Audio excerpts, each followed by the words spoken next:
लखन सिया रामचंद्र की जय। छत्तीसगढ़ राज्य मानस संगठन, जिला बलौदा बाजार, उत्कल भारती मानस मंडली बया, तहसील कसडोल, जिला बलौदा बाजार, पंजीयन क्रमांक 112। आव हमन एक छत्तीसगढ़ी भजन सुनावत हन।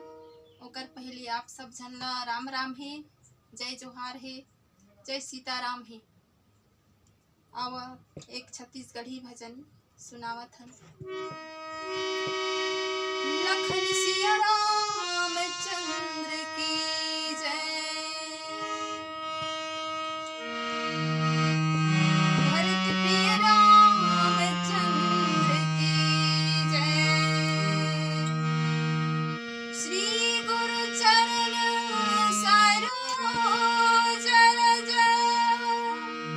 निज मन मुकुर सुधारि।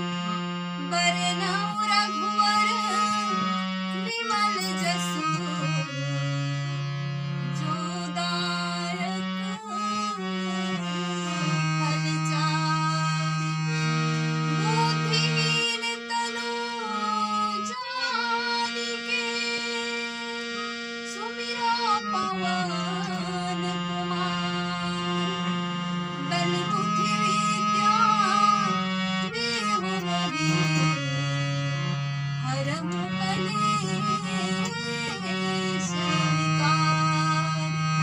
लखन सिया रामचंद्र की जय। उमापति महादेव की जय। पवन सुत हनुमान की जय।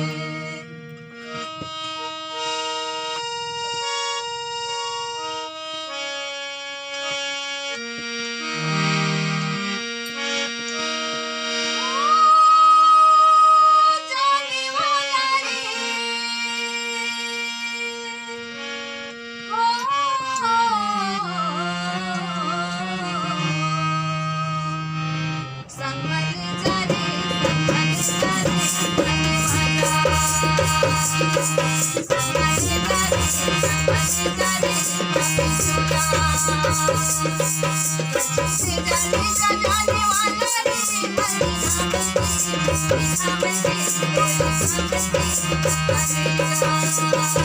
जा रे, जाने वाला रे,